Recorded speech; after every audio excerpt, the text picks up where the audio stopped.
welcome back to my channel. Make sure before we get started, make sure that you like, share, comment, subscribe, and follow me on Instagram, guys. So today I'm going to be talking a little bit about how I got here. So let's get started.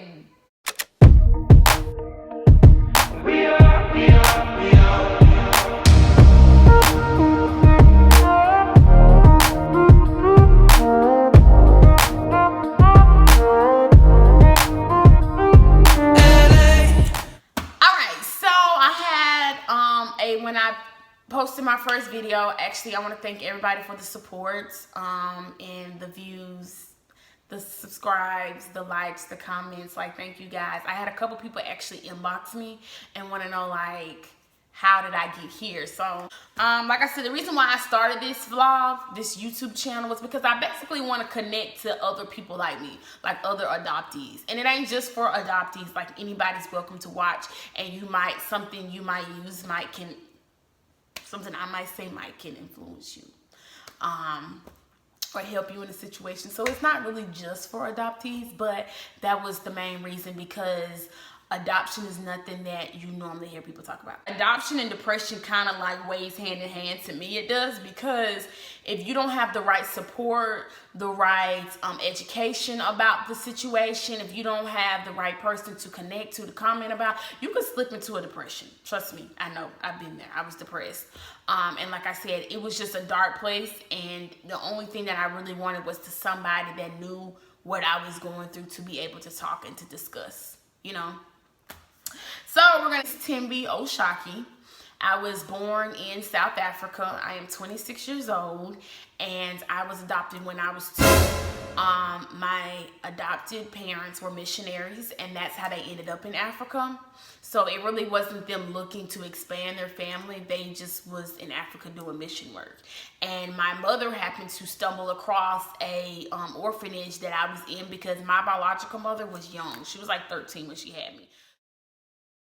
Able to take care of me like she wanted to. And then her grandmother, which was my great grandmother Emily, she was you know, like, she wasn't able. So my biological mother name is Makosi, and then my biological great grandmother, her name was Emily. That's back in 1994. Adoption was not common like it is now.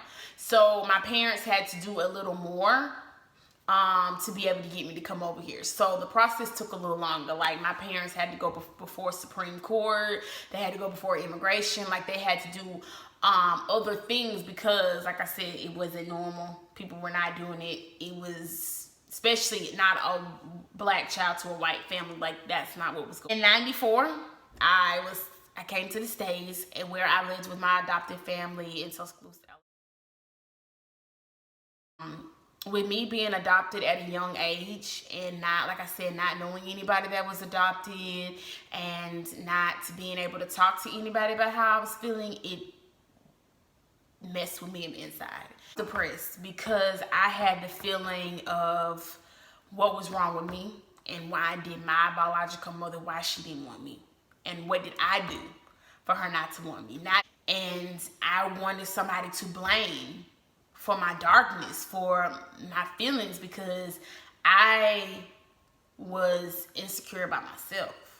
At the age of 8 and 9 and 10 years old, like, I was insecure about myself. And that's when my resentment, because I wanted somebody to hate, I wanted somebody to blame. My life is not the way it's supposed to be, and I wanted somebody to blame this on. So I blamed it on my adopted mother. And so with that, me not being able to deal with my emotions, me not being able to talk what I was feeling, me not being able to get the counseling at the time that I needed, I acted out. And I did things that I did not have to do. I was just defiant all the way around. And put a wedge between me and my adopted mother, because here she is not knowing how to deal with this situation. Like, why, you know, like, and I'm pretty sure she felt like, well, why should Thembi feel like this towards me? And it was just like a self thing. Like, I'm angry. And not only am I angry, I'm angry at God, because God, why am I in this situation? Why did you let this situation happen to me? Because my adopted parents were believers. They were strong Christians. And so I went to church. So I knew that God did everything for a reason. I knew that God knows everything before it happens. So you knew I was going to be depressed, God. You knew I was going to feel this type of way. So why would you let me feel this type of way? And why would you not try to stop it? Why didn't you stop it? Because you're God. You're Almighty God. You have control over everything. So you didn't control this one thing. You're letting me feel this one way. So I'm mad and I'm angry. And so for a long time, guys, I had a resentment against God and a resentment against my adopted mother. And it wasn't that she did anything. It was just I needed somebody to blame. I needed somebody to hate. I wanted somebody to feel how I was feeling, because I was hurt. It was a big old hole inside of me. And to this very day, that hole is kind of still there, you guys. And like I said, I acted out. I did things that I didn't need to do. I did things that were undescribable. But I talk more about that in my book. So I'm not gonna go into details, but I just was in a dark place, and so I wanted somebody else to be in a dark place with me so that you could feel, and thinking that maybe if I gave you enough hell, you would send me back to my mother, to my biological mother. Didn't work like that. She sent me somewhere, but it went to my biological. So my mother, with that going on, she was like, okay, look, I'm gonna have to, clearly Timmy needs some help that I'm not able to give her. So let me find some help. So she went out and she found this group home in Selma, Alabama called the United Methodist Children's Home. And she sent me there at the age of 11. And I went there to seek help to deal with what I was dealing with. And then part of that decision was like to help her be in this darkness. And I felt unwanted, even though I had this loving family and these loving siblings and a mom and dad who loved me. I still felt unwanted, guys. So when I went to the group home, it kind of triggered my darkness, and it kind of made my resentment even worse, because I'm like, you're confirming what I already feel. Like, you're putting me in a group home with a bunch of strangers that I don't even know, and you're like, all right, bye, we'll see you later. And like I said, I didn't know at the time why she was doing what she was doing and why what was going on, because I'm 11 years old. How can I process all of this? Like, you know what I'm saying? At 11 years old. At the group home for 8 years. I lived in the group home for 8 years. Not just in the Selma group home for 8 years, but I lived in a group home for 8 years of my life. And when I was in the 6th grade, I met my sister, but at the time she was just my best friend. I met her in the 6th grade, and it was just like, it was something about it. So by me being in the group home, growing up, a lot of people was like, Timmy from the group home, or those girls from the group home, or those kids, you know, those kids from the group home. So we was kind of like labeled, but we wasn't really labeled. And not everybody was like that, but like people were like that, like she lives in the group home, because some of the kids' parents were telling them like bad kids go to the group home, or those kids that go to the group home, their parents didn't want them anymore. So some kids thought like, oh, your mom didn't want you no more. And it was like, what? So I remember when I met Oriel and we became friends, I remember she asked me why I was in the group home, and I remember I gave her a crazy story of why I was in the group home, because I was ashamed of why I was in the group home. And I didn't want to feel rejected. I didn't want to feel like, no, we don't want you. You know, like, no, I don't want to be your friend because you're weird. You're in the group home. You're in the children's home. So I would lie to make the story sound better so that people would be my friends, because I didn't want to be rejected. So, she didn't know why I was in the group home. I had lied. And so the fact that she was still my friend after that, I was like, oh, you know, like, she actually wants to be my friend, you know, like, okay. And she's not labeling me Timmy from the group home. So, middle school is when I actually met her family. When I was in middle school, I met her mother, her father, and her sister. And, the relationship just kind of went from there. So in the 10th grade, the group home that I was living in Selma, Alabama closed down. They were closed. And so here this is, this group home that I've been living in 6th, 7th, 8th, 9th, 10th grade. By that time, it was like 5 years. I've been in the group home like 6 years by that time. It's closing down. So what am I supposed to do? And so I remember one day I was talking about it with Oriel. And I was like, girl, the group home about to close down. I don't have nowhere to go. And I remember she was like, oh, really? Or whatever. And I was like, yeah. And so she went home and discussed it with her mother. And so I remember she came back to school and was like, well, you should come live with us. I was like, what? And she was like, yeah, just come live with us, you know, so you can, like, you know, finish the school out. And, you know, so I remember her mom actually sat down with the director of the group home and was like, hey, we want to get, like, can we get Timmy, like, you know. And so it was by me being adopted, and I wasn't a foster care, because a lot of the kids that were in the group home were foster kids. So, like, they had a caseworker, and it was like the caseworker's decision to make things like that. So with me being adopted, it wasn't I had to, like, ask my mother. And so my mom was like, well, I have never met these people, and that just seems like too much of a burden. Like, these people really want to take you in their house and take care of you, like, want to take care of you.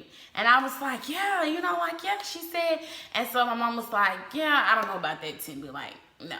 So once again, I felt some type of way about that. And it was just like, I got my hopes, like, I had got my hopes up, guys, and everything. And I was just like, that's a bummer.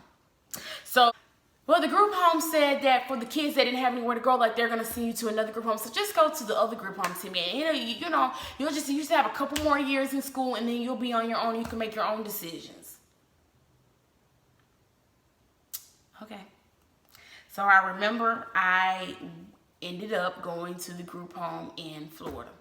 And all the people, most of the kids that were in the group home with me in Selma, they stayed in Selma. Like, their caseworkers put them, like, in a foster home.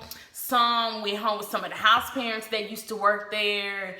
And so I just remembered, once again, here's a situation where I feel like I'm being put out. And even though that wasn't it, that's just how I felt at the time. Like, I'm being put out of a situation. Like, this is, you know, like, I'm feeling neglected.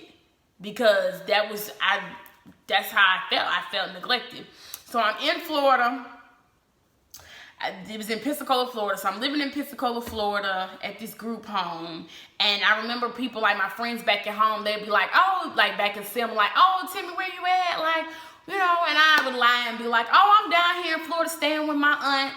Once again, I was ashamed to say that I'm living in another group home. I moved to another group home, because then they would have been like, well, damn, Tim, you really ain't got no family. Like, nobody wants you. Your family doesn't want you. Like, they see. So I lied and was like, yeah, I mean, what you call. And while I was in the group home in Florida, I remember Oriel's mom still would, like, check on me, like, at least once a week. She would call me and text me, like, how are you doing? Do you need anything? Do you need me to send you money? Like, it was like she just picked up that mother role. Like, just like that. From the minute she met me, she picked up that mother role. And it was just like, these people really, like, want to deal with me because of me. Like, they know my situation. She know I'm down here. Like, she really wants to deal. Her and her family really want to deal with me. Now, my adopted siblings, like my older siblings, I had a relationship with them. Like, so I talked to them as well. You know what I'm saying? Like, my relationship had always been good with them. But it just was, it's different when somebody doesn't know what you're going through, they can't help you. And it was like, I really didn't even feel like I wanted to talk to them about what I was going through, how I felt. Because I feel like at the end of the day, they're going to side with my adopted mother. And even though she had not done anything literally like to me, I just felt like she was the reason why everything was going the way it was going. So my resentment, once again, was with her and with God. And so I just remember when I was in Florida, it was like, it just, I don't know, it just did something to me. And it was like, I just cut off all communication.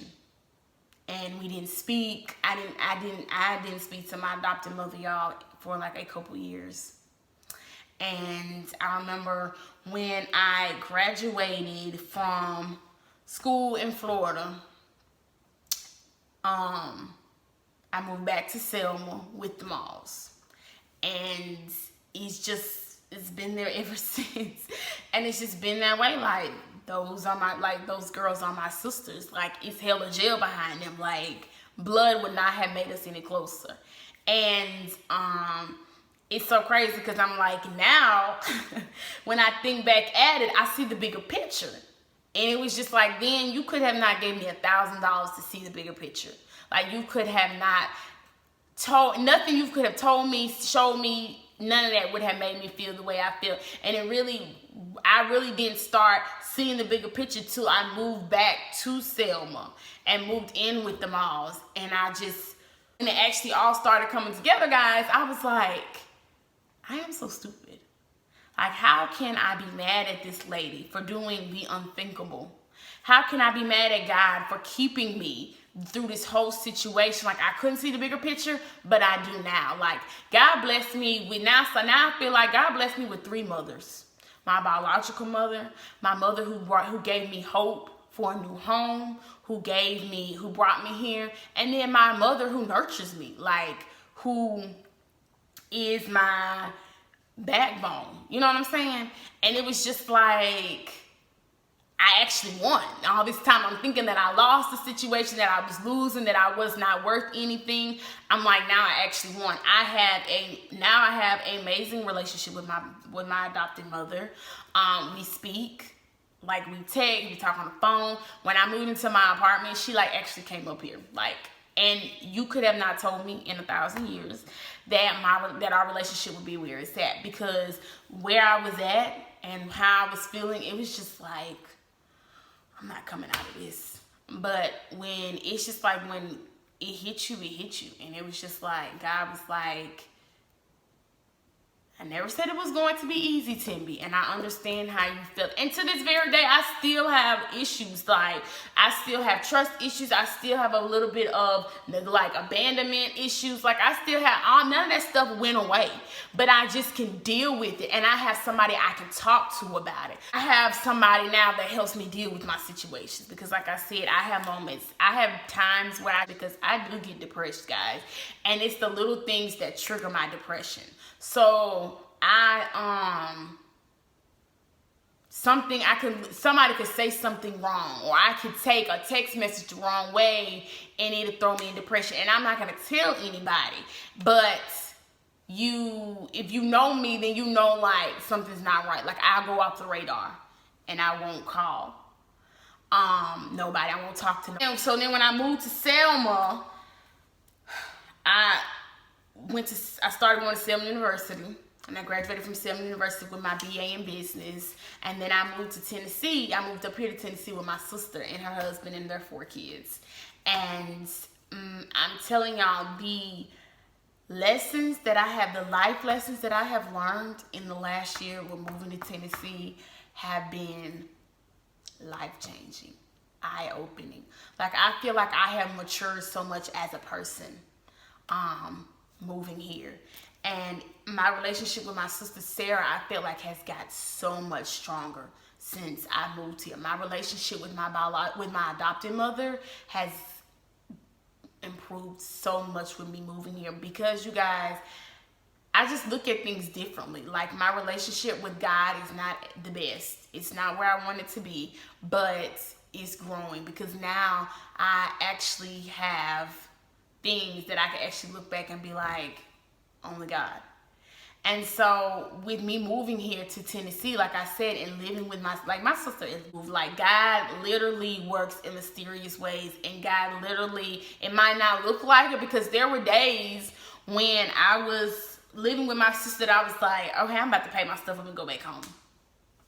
And I remember what made me actually move. When I graduated from college, I was like, what am I going to do? And I remember going into the kitchen. My dad was in the kitchen cooking, and I just said, it's like, I'm moving.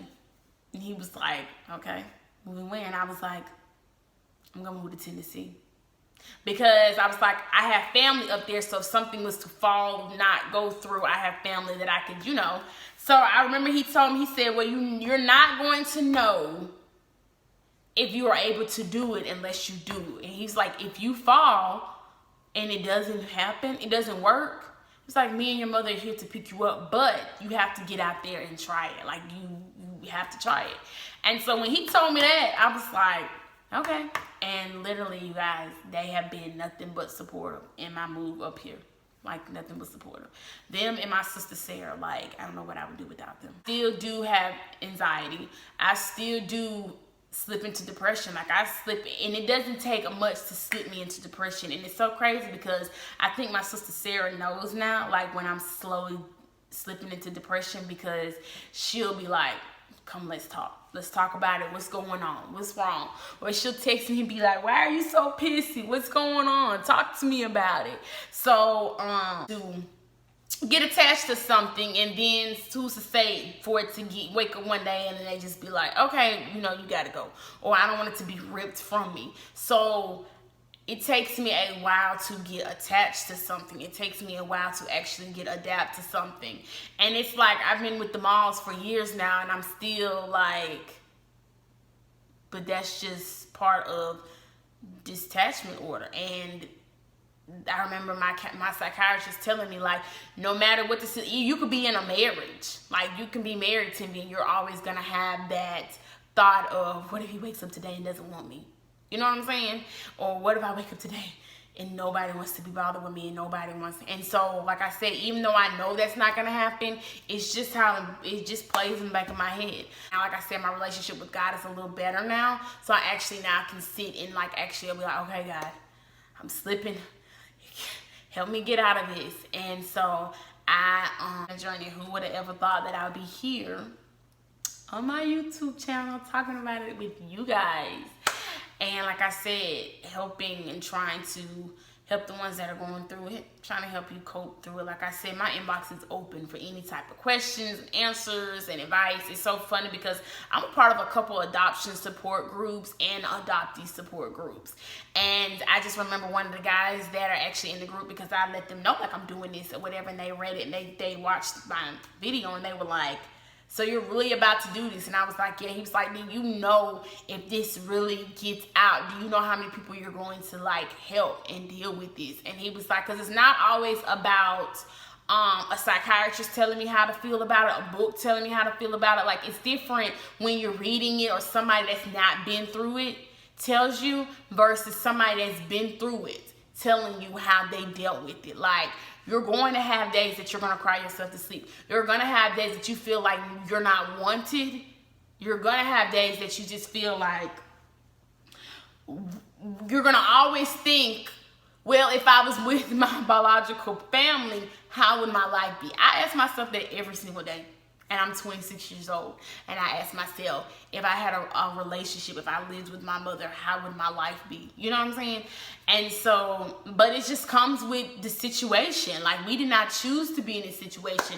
The only thing we can do is deal with the situation. And so, like I said, I with the support of the malls and the Oshakis, I'm able to deal with my situation. I could only imagine if I had something like this to watch when I was growing up and something like this to hear, or somebody like me to talk to, I probably would have cut down on a lot of the situations in my life. But it goes back to God lets everything happen for a reason.